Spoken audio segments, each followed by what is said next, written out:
Tonight, you'll be dozing off from the backseat of your parents' car, softly cradled by the gentle hum of the engine as it travels homeward late at night along a country highway.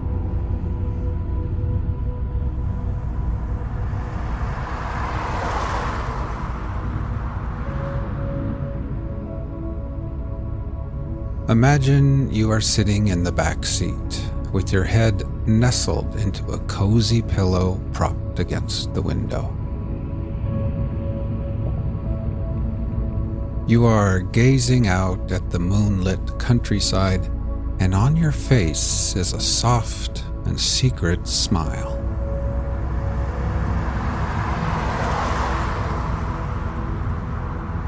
It's late Friday night, after playing in the pep band at your brother's basketball game far from home.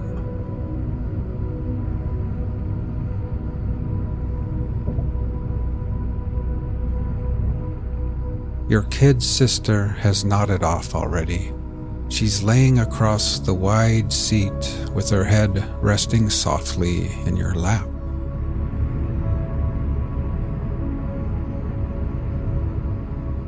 You are tired too after a long week of high school and homework, but you're also full of wonder, and that smile on your face is perfectly concealed in the shadows, only illuminated sporadically by the flickering flashes of light cast from the headlights of oncoming cars.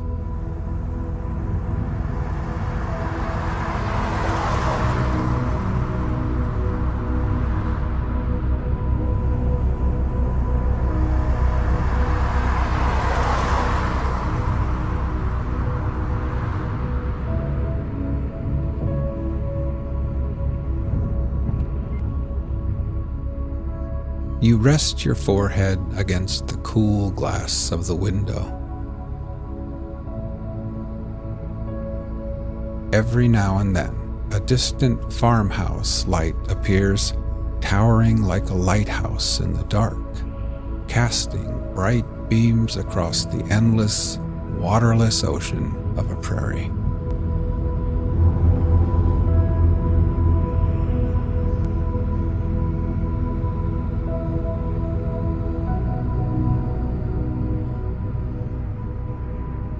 Now, slowly we'll begin to relax. First, with eyes closed, just become aware of your breathing, feeling your chest gently rise and fall again.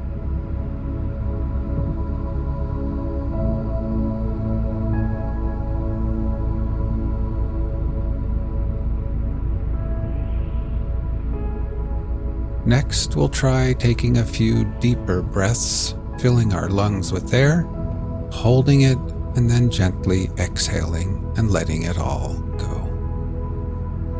Ready? Inhale deeply, hold for 3, 2, 1, and then exhale.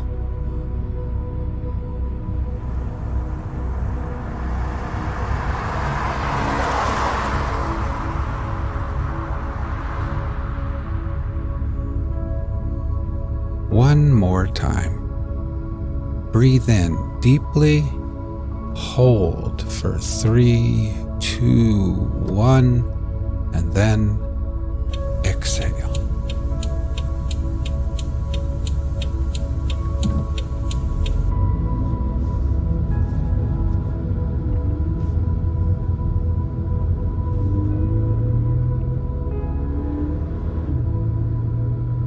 And try thinking to yourself, as I sit here in the back seat, I can feel gravity's pull tugging me gently back towards Earth. With every exhale, I can feel the weight of the day slipping away.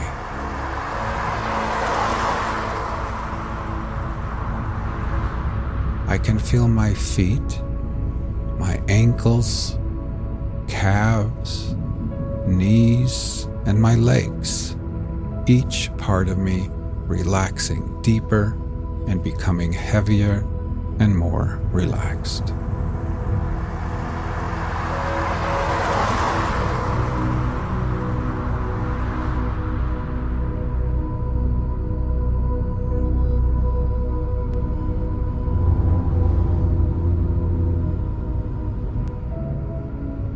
Up in the front seat, your parents recap and relive the big game. They talk of jump shots and fouls, rebounds and timeouts. You close your eyes, but when you picture the crowded gymnasium, you remember something much sweeter than basketball.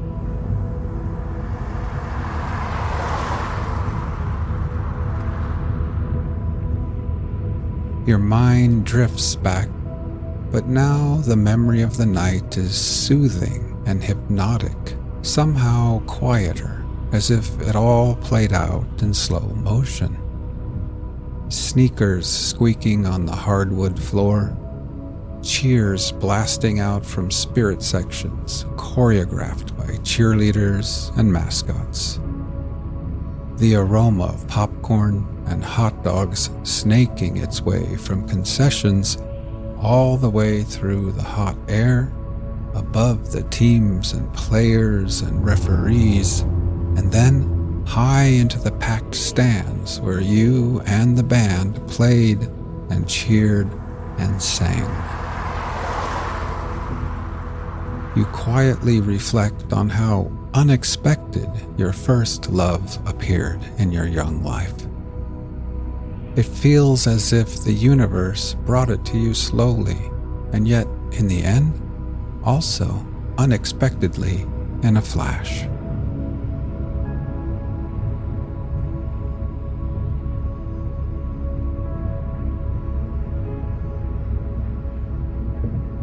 Now let's try taking a few more deep breaths.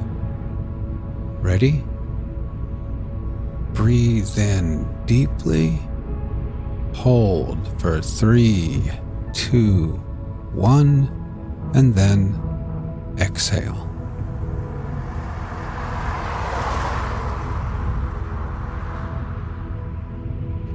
Try continuing on your own, and while doing this, try thinking to yourself, as I sit here, my whole body feels heavy and relaxed. With every exhale, I can feel gravity pulling me back towards Earth gently. I can feel my head, my shoulders, my neck becoming relaxed and at ease. And my legs are heavy and at peace with gravity's pull. Now my whole body, my legs and feet, my arms and hands, my torso, my head and neck and shoulders, my whole body is completely at peace, relaxed, and at ease.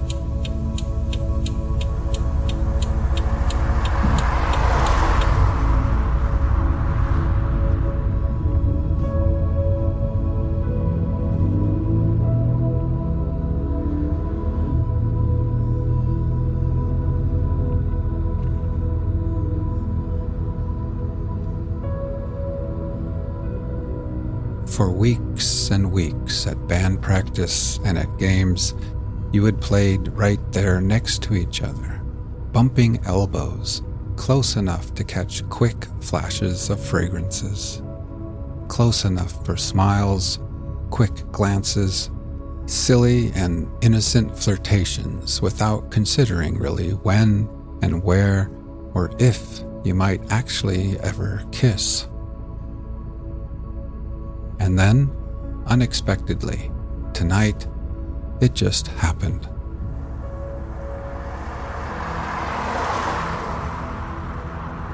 while the whole gymnasium was on its feet, the whole world preoccupied with some monumental moment of a basketball game.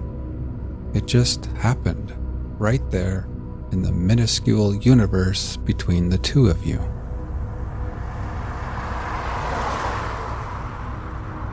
When you think about it now, falling in love was a lot like those farmhouse lights out there in the darkness. Everything approached so slowly at first, off in the distance, hardly moving at all.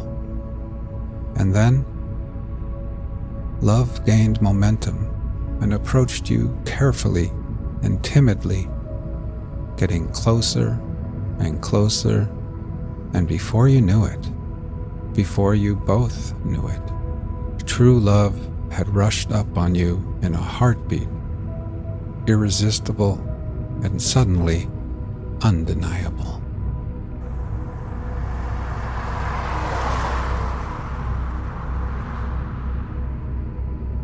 You smile now, thinking how you had always imagined your first kiss would happen somewhere private and hidden, and yet, in the end, yours was out in the open and in front of hundreds of people who never even saw it.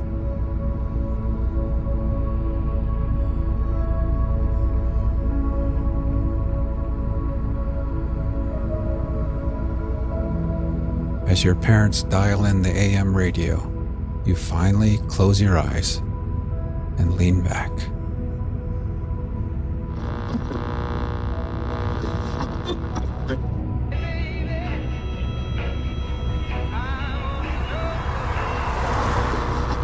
Loss of the steamship Titanic.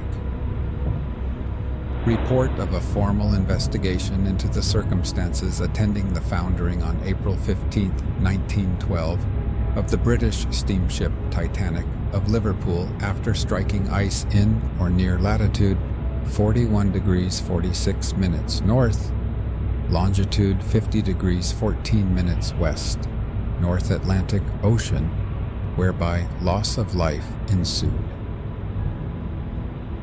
Section 6. The Board of Trade's Administration. Extension of life-saving apparatus tables.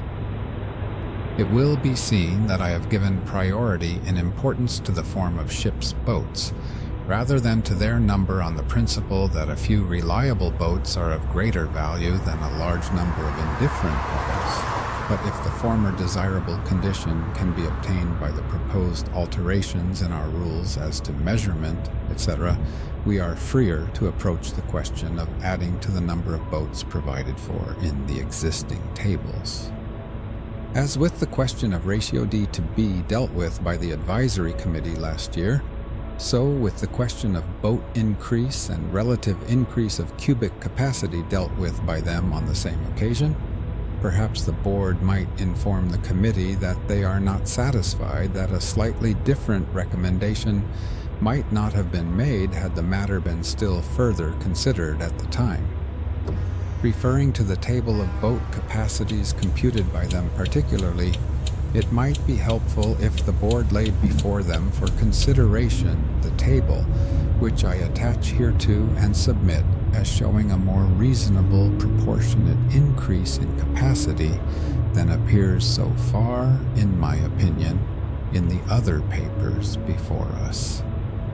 It will be seen in this statement that the number of boats recommended by the advisory committee is practically retained, but the unit of increase in capacity is put at 300 cubic feet. Perhaps I should state here what actuated me in fixing upon this rate of increase. I realized that in all probability it would become the practice on these large liners to provide boats under davits which would contain the entire cubic feet required by the LSA rules.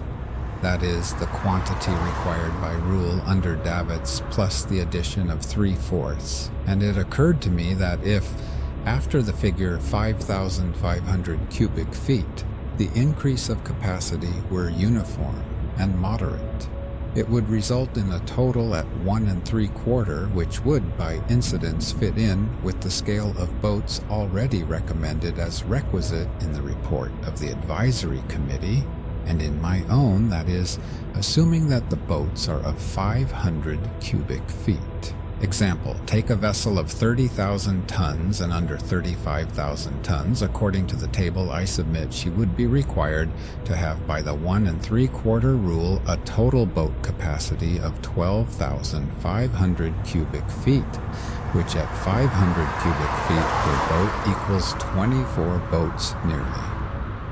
There should be no difficulty on the large ships in carrying this quantity under davits, that is, 18 directly under davits and 6 boats inboard. Please see incidental table attached.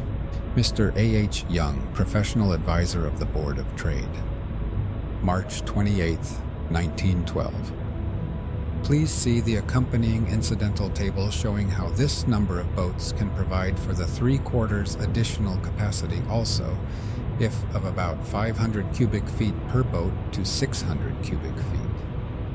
1/4 of the above boats may be carried inboard, but they should not exceed 500 cubic feet in capacity, so that they may be readily drawn up to the davits.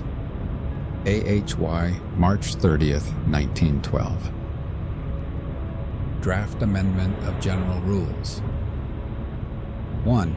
Boats.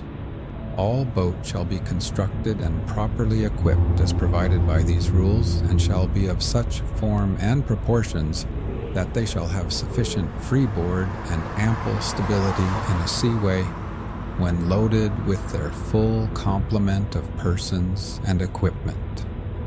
All thwart and side seats must be fitted as low in the boat as practicable, and bottom boards must be fitted so that the thwarts shall not be more than 2 feet 9 inches above them. All boats and other life-saving appliances are to be kept ready for use to the satisfaction of the Board of Trade. Internal buoyancy apparatus may be constructed of wood or of copper or yellow metal of not less than 18 ounces to the superficial foot, or of other durable material. Section A. A boat of this section shall be a lifeboat of whaleboat form, properly constructed of wood or metal, having for every 10 cubic feet of her capacity, computed as in Rule 2, at least 1 cubic foot of strong and serviceable enclosed airtight compartments, so constructed that water cannot find its way into them. In the case of metal boats, an addition will have to be made to the cubic capacity of the airtight compartments, so as to give them buoyancy equal to that of the wooden boat. Section B. A boat of this section shall be a lifeboat of whaleboat form, properly constructed of wood or metal, having inside and outside buoyancy apparatus together equal in efficiency to the buoyancy apparatus provided for a boat of section A. At least 1/2 of the buoyancy apparatus must be attached to the outside of the boat. Section C. A boat of this section shall be a lifeboat properly constructed of wood or metal, having some buoyancy apparatus attached to the inside and or outside of the boat, equal in efficiency to 1/2 of the buoyancy apparatus provided for a boat of section A or section B. At least 1/2 of the buoyancy apparatus must be attached to the outside of the boat. Section D. A boat of this section shall be a properly constructed boat of wood or metal. Section E. A boat of this section shall be a boat of approved construction, form, and material, and may be collapsible. 2. Cubic capacity. The cubic capacity of an open boat and of a deck boat of section D or section E shall be ascertained by multiplying the product of the length, breadth, and depth by 6, subject, however, to the following provisions. The length shall be measured from the foreside of the rabbet on the stem to the afterside of the rabbet on the stern post, and the breadth shall be measured from the outside of plank to the outside of plank amidships. The actual depth shall be measured from the top of the gunwale to the top of the bottom plank next to the keel, but the depth used in calculating the cubic capacity shall not in any case exceed 3.6 feet. And if the actual depth measured is equal to or less than 3.6 feet, the depth used in calculating the cubic capacity shall not exceed 45% of the breadth measured, as indicated above. If the oars are pulled in row locks, the bottom of the row lock is to be considered as the gunwale in measuring the depth of the boat. If any question is raised requiring absolute accuracy, the cubic capacity of a boat shall be ascertained by Stirling's rule, subject to the foregoing provisions as to depth. 3. Number of persons for boats. A. Subject to the provisions of paragraphs B, C, and D of this clause, the number of persons an open boat of section A shall be deemed fit to carry shall be the number of cubic feet ascertained as in Rule 2 divided by 10, and the number of persons an open boat of section B or section C, or an open or decked boat of section D or section E shall be deemed fit to carry shall be the number of cubic feet ascertained as in Rule 2 divided by 8. The space in the boat shall be sufficient for the seating of the persons carried in it and for the proper use of the oars. B. An open boat of section A or section B or section C or section D or section E shall not be deemed to be fit to carry the number of persons ascertained as in paragraph A of this clause, unless the boat is so constructed that it has a mean shear of at least half an inch for each foot of its length, and that the boat's half girth amidships measured outside the planking from the side of the keel to the top of the gunwale is at least equal to 9/10 of the sum of the boat's depth inside and half its maximum breadth amidships, and that the mean of the half girths measured in the same manner at 2 points, 1/4 of the length of the boat from the stem and stern post, respectively, is at least equal to 8/10 of the sum of the depth inside and half the maximum breadth amidships. C. A decked boat of section D or section E shall not be deemed to be fit to carry the number of persons ascertained as in paragraph A of this clause, unless the top of the deck amidships is at a height above the water approved by the Board of Trade when the boat is so loaded. D. If the surveyor is doubtful as to the number of persons any open or decked boat is fit to carry, he may require the boat to be tested afloat with the intended number of persons on board. E. The rules numbers 1, 2, and 3, as now amended, are not to be retrospective and are to apply only to boats built after. Ship's boats.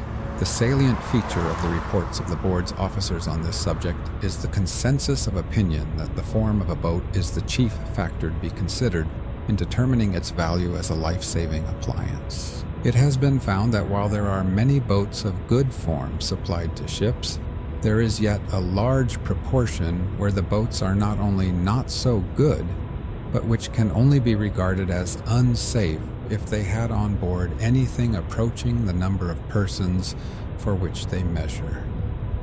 It is the latter type we are chiefly concerned with. How is it that the form has so deteriorated as to create this concern in our minds? I think the cause is not far to seek. It appears to be the outcome of 1. The ship owner's desire to carry the maximum number of persons in the minimum number of boats. 2. In the efforts of the shipbuilder, as a rule, to carry out the specification in which he has contracted to supply the owners with boats at a price, often very low, and naturally he does not sublet his contract with the boat builder at a loss. 3. the aim of the competing boat builder, which is to build his boats at as little cost price as possible, and yet to provide accommodation for the prescribed number of persons. He is probably limited as to length, and therefore relies on the breadth and depth. In this direction, he is unintentionally assisted by the board's rule for measurement, namely L times B times D times 0.6 or 8.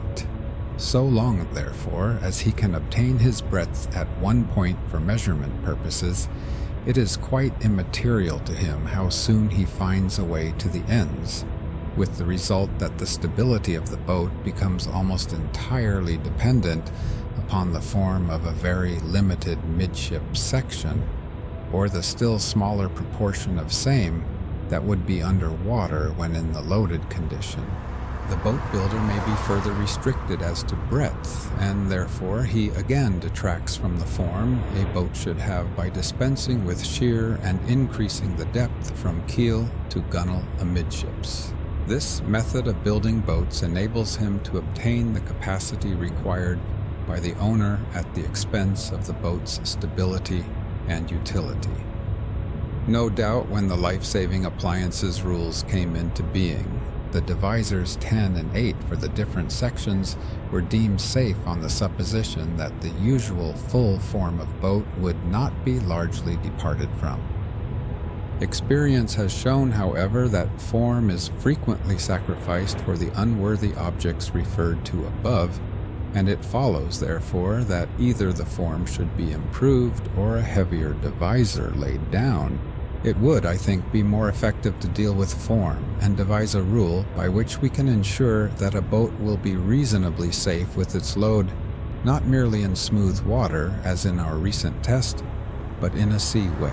It is essential, therefore, to draw the attention of the advisory committee to the value the board attached to form, and particularly to that part of it under water, emphasizing the great necessity there is for an increase to the bearing surface of the underwater portion of boats, and this end can, no doubt, be best attained by the putting into practice of the suggestions made by the principal ship surveyor for amending the rules, and which aim at prolonging the form or fullness of dimension of the midship body underwater well toward the ends of the boat. It is well known that by extending the body in this way, greater buoyancy and stability are secured without materially affecting the speed. It is often supposed that defective stability due to bad form can be rectified by the disposition of the persons or things, but anyone with real experience of boats in a seaway cannot fail to realize that this is the wrong principle to work on. Granted, therefore, that the question of form must take priority, how can it be best attained? And if we refer to Mr. Archer's method of measurement as stated in his amendment to the rules, it will be seen how simple and effective it is. For the purpose of illustration, we might take the model of a ship's boat obtained through the board surveyors at Glasgow, the dimensions of which enlarged to scale represent a boat of LBD divided by 30.0 times 8.5 times 3.5, and is an embodiment of the proportions amidships and at quarter distance from each end proposed by Mr. Archer. It cannot be too strongly urged that for a ship's lifeboat to be fit to carry the number of persons it measures for in any degree of safety, whenever it may be required at sea, the underwater or bearing surface should be carried out to the ends as much as possible and all straight lines avoided.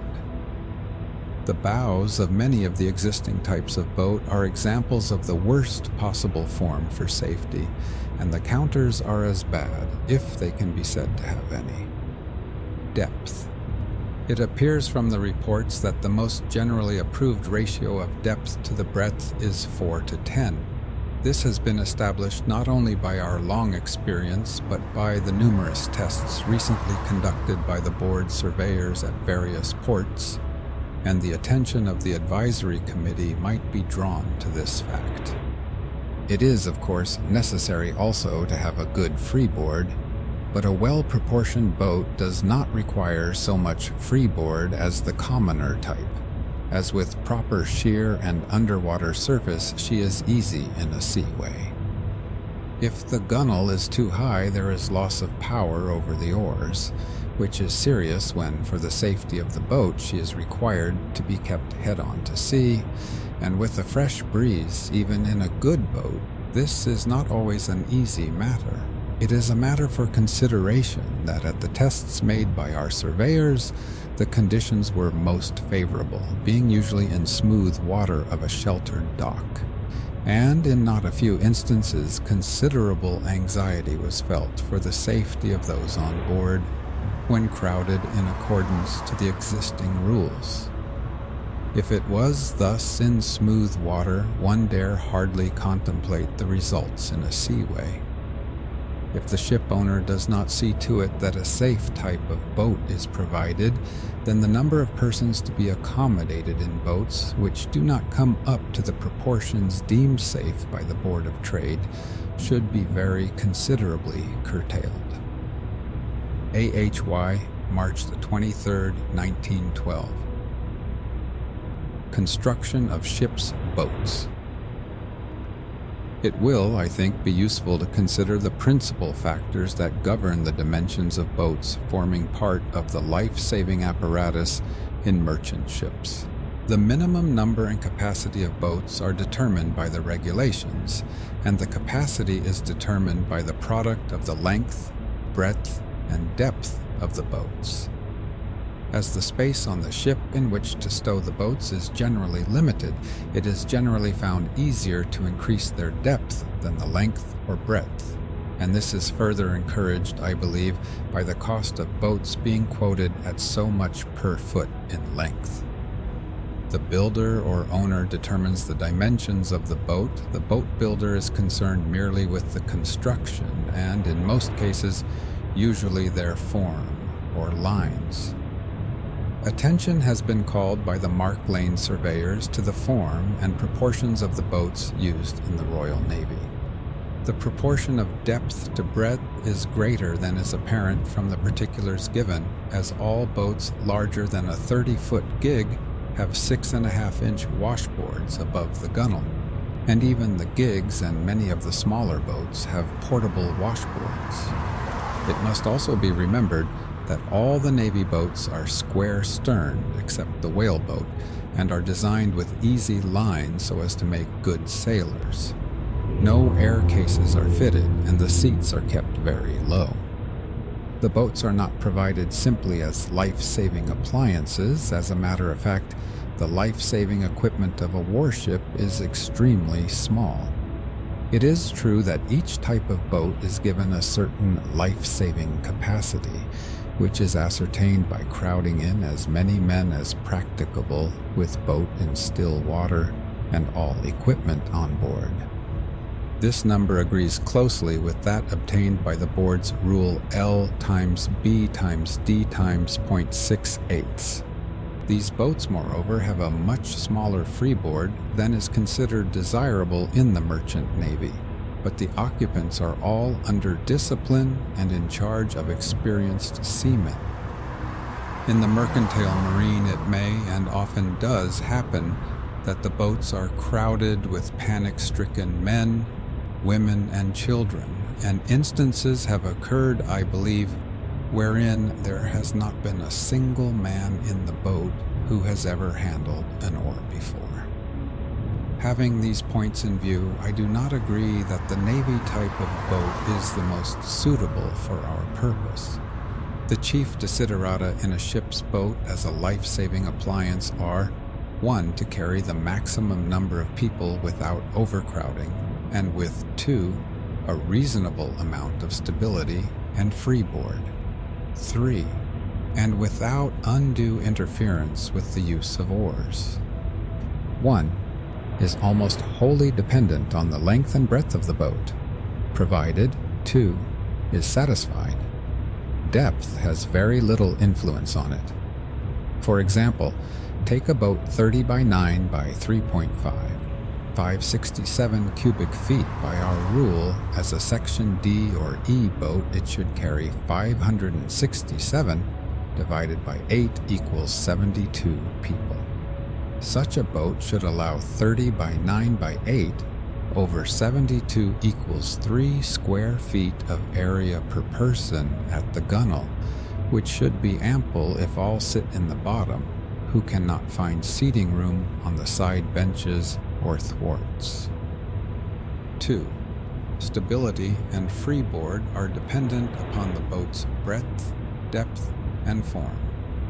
The element of length does not enter into it, and it would be most unreasonable to limit the ratio of length to breadth, as suggested from Liverpool, or to limit the depth to the cube root of the length, as proposed by one of the London surveyors.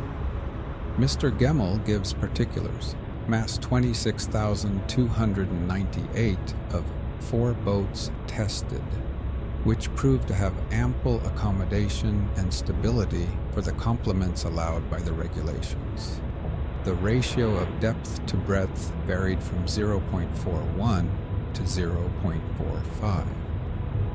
Captain O'Sullivan also reported 5 boats which he tested with ratios of D to B varying from 0.4 to 0.44, all except one being satisfactory, the exception being rather tender and overcrowded due to poor lines. The freeboards of all these boats when loaded were, I think, sufficient. The depth in no case exceeded 3.6, and only in one case did the ratio exceed 0.44. The surveyors, Liverpool, tested a boat 3.75 deep and having a ratio of D over B equals 0.41, which proved satisfactory. Captain Griffiths tested a boat 4.1 deep, having a ratio D over B equals 0.455, which he considered to be unsafe with the full complement on board. The consensus of opinion is that the depth should not exceed 3 feet 5 inches or 3 feet 6 inches, and the ratio of D over B should not exceed 0.44. This, however, is not sufficient to guarantee sufficient seating and stability. Captain Clark tested a boat 24.4 by 6.55 by 2.45, which was very unsafe with the rule complement on board. The ratio D over B is only 0.38 in this case. It will be seen, however, that this craft has exceptionally fine lines and is evidently quite unsuited to carry the rule complement. It is quite evident that the form of the boat must be taken into account. The dimensions of boats vary so greatly that generally the boat builder builds his boats to the eye, using only a midship mold. It follows that the forms of boats of the same dimensions will vary considerably and with different workmen. Something more is required than a limitation in the ratio of depth to breadth. It is desirable that the sheer should be ample, and the form not unduly find a way within the midship half length. From consideration of the particulars and lines of the boats mentioned in the surveyor's reports, I think a simple rule to regulate the form may be devised, such as I will indicate later. It is, I think, necessary to limit the depth as a factor for ascertaining the number to be accommodated. The increase of depth beyond a certain point, while unduly increasing the number of people that may be carried, increases proportionately the required air case capacity, to meet which the seats have to be raised with a corresponding increase in the height of the center of gravity and decrease in the stability and difficulty in rowing. A boat 3.6 deep would have the thwarts about 3 feet above the bottom, and any increase in this height makes it very difficult for any ordinary man to row when sitting down. In rough sea, the men would have very little control over the oars if standing up. A further objection to the very deep boat is its small stability in the light condition.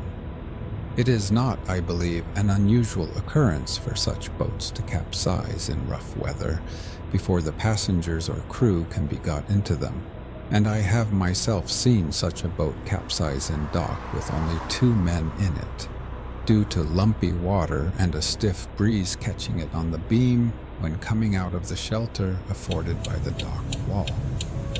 I do not think, however, any limit of depth should be imposed, except as a measure of capacity. Any rules that may be devised should be such as are of easy and ready application, and which will not bear harshly on the boats that have already been accepted. I therefore suggest that the present rules will sufficiently meet the case with the following modification. In no case should the depth to be used in General Rule 2 exceed 3.6 feet and 45% of the breadth.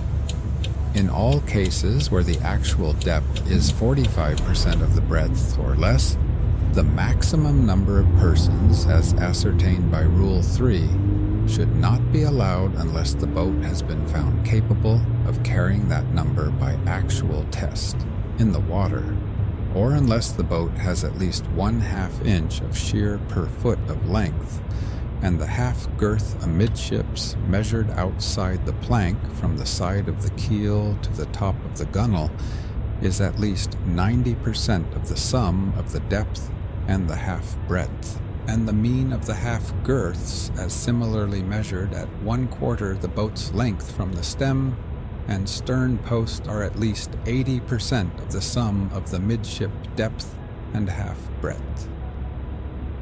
The thwarts and side benches should be kept as low as practicable, and the bottom board should be so fitted that the height of the thwarts above them will not exceed 2 feet 9 inches.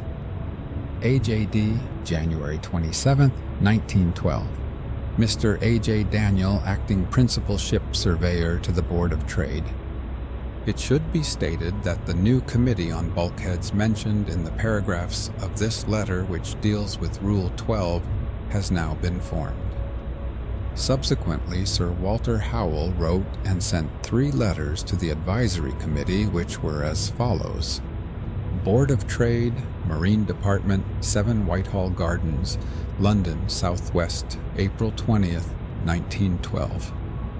Sir, with reference to previous correspondence between the Department and your Committee, respecting the revision of the statutory rules for life-saving appliances on British ships, and particularly to the letter from this Department of April 16th, I am directed by the Board of Trade to state that as an entirely new situation has been created by the recent disaster to the steamship Titanic, they assume that the Committee, in reconsidering the matter in connection with the suggestions already put before them by the Board, will have full regard to this new situation and the facts of the disaster so far as ascertained.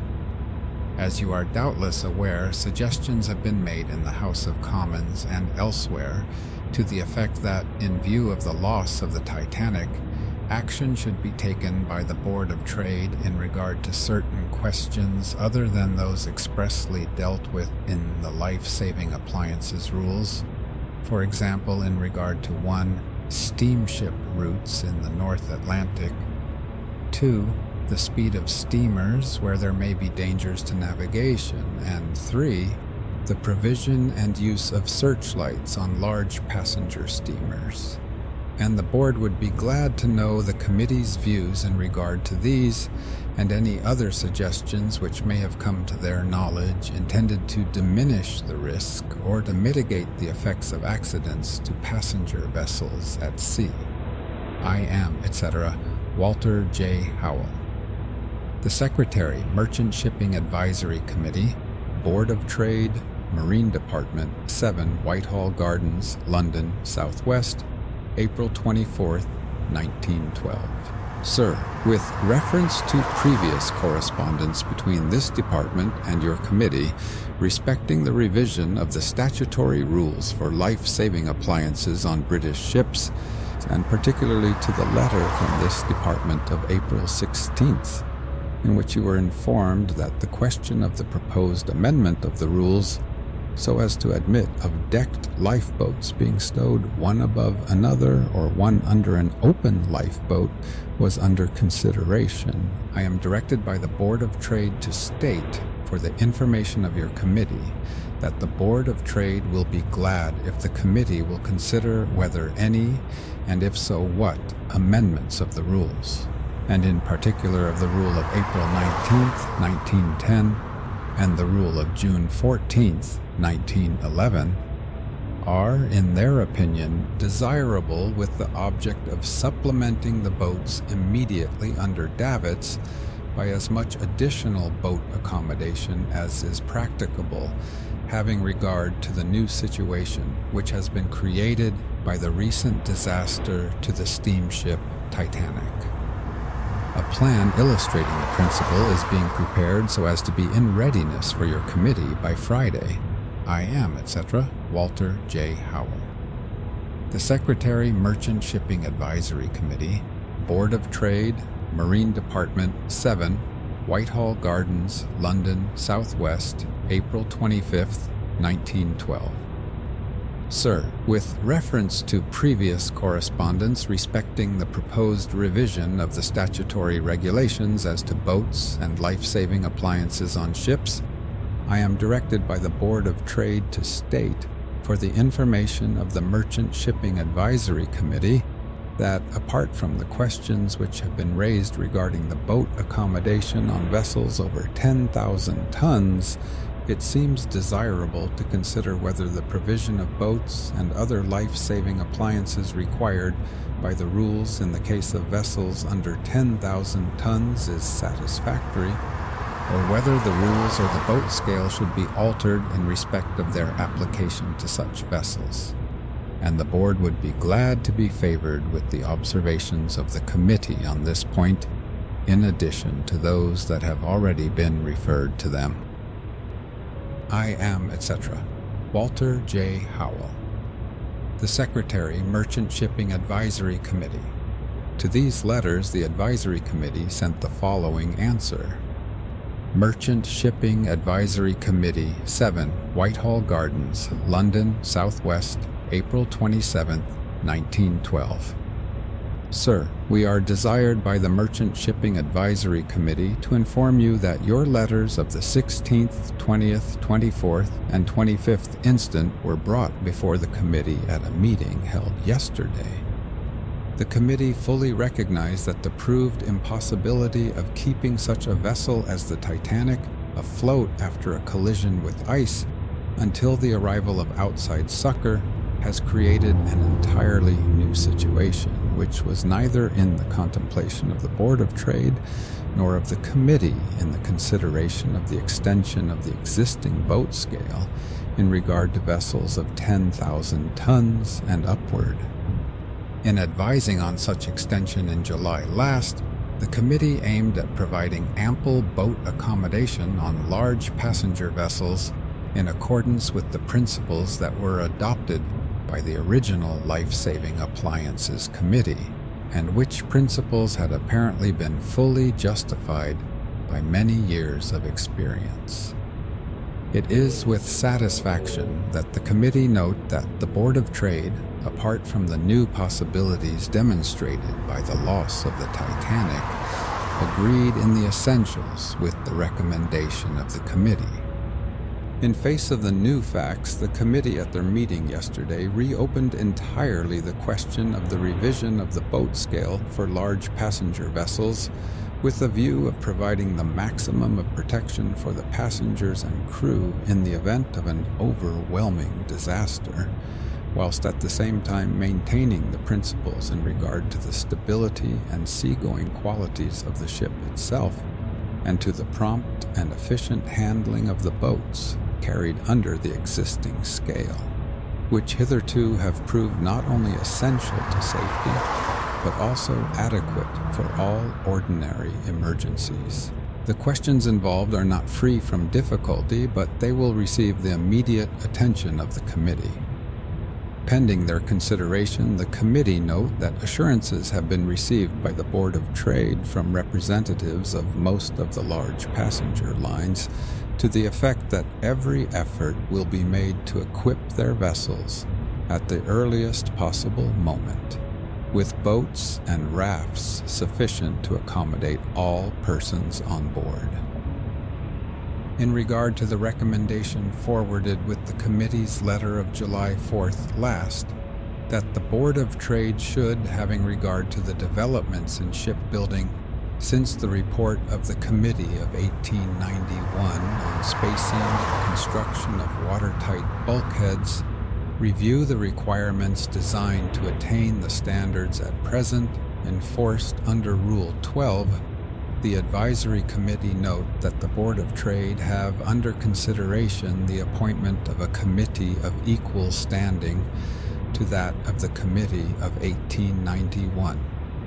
In view of the great importance of this question, the Advisory Committee desire us respectfully to urge that such a committee be appointed at as early a date as possible.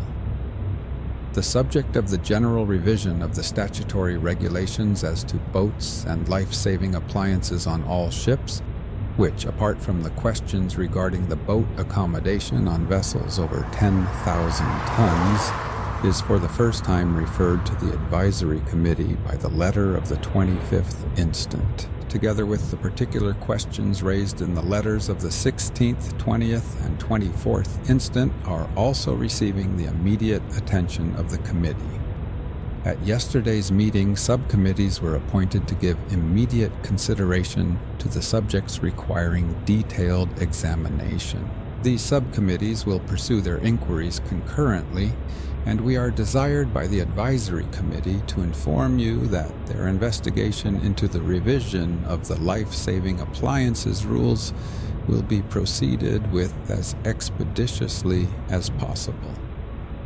We are, etc., Norman Hill, Chairman, R.W. Matthew, Secretary, Sir Walter J. Howell, KCB, Assistant Secretary, Marine Department, Board of Trade. This letter was acknowledged by the Board of Trade on May 10, 1912, as follows. Board of Trade, Marine Department 7, Whitehall Gardens, London, S.W., May 10, 1912. Sir, I am directed by the Board of Trade to acknowledge the receipt of, and to thank you for, your letter of April 27th, stating that their letters of April 16th, 20, 24, and 25 have been considered by the Merchant Shipping Advisory Committee. The Board observes with satisfaction that, in view of the entirely new situation which has arisen, the Advisory Committee have decided to reopen the question of the revision of the table in the life-saving appliances rules, insofar as it governs the boat accommodation in vessels over 10,000 tons gross. The Board are further glad to observe that the question of a general revision of the life-saving appliances rules is also under consideration by the Committee, and in this connection they presume that, in considering the question of a general revision of the rules, including the table, the Committee will consider the principles on which the requirements as to boat accommodation should be based, including, inter alia, whether the table should continue to be based on tonnage. Any conclusion reached by the Committee on this question would naturally affect the revision of the present table as applying to vessels of more than 10,000 tons, upon which the Committee has already been engaged. The Board agree with the view expressed by the Advisory Committee that the appointment of another committee on the spacing and construction of watertight bulkheads is desirable. Steps have already been taken by the President to form such a committee, and he hopes to be able to announce the names within a few days.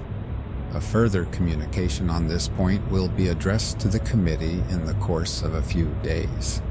The Board are glad to note that subcommittees have been appointed to deal concurrently with the subjects requiring detailed consideration in connection with the revision of the life-saving appliances rules. The Board desire me to add that they assume that the Committee, in considering the matters referred to them, will have regard to all important aspects of the question of life-saving appliances, whether expressly dealt with in the statutory rules or not, and in particular to the essential question of the adequacy of the provision for lowering and manning the boats and rafts carried by vessels. I am, etc., Walter J. Howell, the Secretary, Merchant Shipping Advisory Committee, 7 Whitehall Gardens, Southwest. This finishes the history of the action of the Board of Trade in relation to the provision of boat accommodation on emigrant ships. The outstanding circumstance in it is the omission, during so many years, to revise the rules of 1894, and this, I think, was blamable, notwithstanding the excuse or explanation put forward by Sir Alfred Chalmers. I am, however, doubtful whether, even if the rules had been revised, the change would have been such as to have required boat accommodation, which would have increased the number of lives saved. Having regard to the recommendations of the Advisory Committee, the Board of Trade would probably not have felt justified in making rules, which would have required more boat accommodation than that with which the Titanic was actually provided. And it is not to be forgotten that the Titanic boat accommodation was utilized to less than 2/3 of its capacity. These considerations, however, afford no excuse for the delay of the Board of Trade. The gross tonnage of a vessel is not, in my opinion, a satisfactory basis on which to calculate the provision of boat accommodation. Hitherto, I believe it has been accepted as the best basis by all nations. But there seems much more to be said in favor of making the number of lives carried the basis and for providing boat or raft accommodation for all on board. Rule 12 of the Life-Saving Appliances Rules of 1902, which deals with watertight compartments and boat accommodation, ought to be abolished. The provision of such compartments is of supreme importance, but it is clear that it should not be sought at the expense of a decrease in boat accommodation. When naval architects have devised practical means for rendering ships unsinkable, the question of boat accommodation may have to be reconsidered, but until that time arrives, boat accommodation should, where practicable, be carried for all on board. This suggestion may be thought by some to be extravagant. It has never been enforced in the mercantile marine of Great Britain, nor, as far as I know, in that of any foreign nation. But it appears, nevertheless, to be admitted by all that it is possible without undue inconvenience or undue interference with commerce to increase considerably in many cases the accommodation hitherto carried, and it seems therefore reasonable that the law should require an increase to be made. As far as foreign-going passenger and emigrant steamships are concerned, I am of opinion that, unless justification be shown for deviating from this course, such ships should carry boats or rafts for all on board.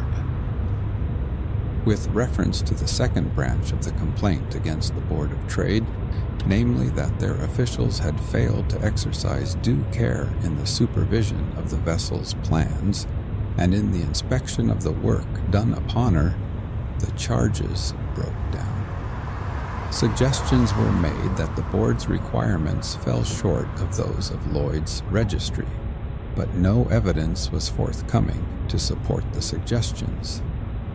The investigation of the charges took much time, but it only served to show that the officials had discharged their duties carefully and well. Powers of the Board of Trade as regards the supervision of designs of vessels. The Titanic was efficiently designed and constructed to meet the contingencies which she was intended to meet. The bulkheads were of ample strength.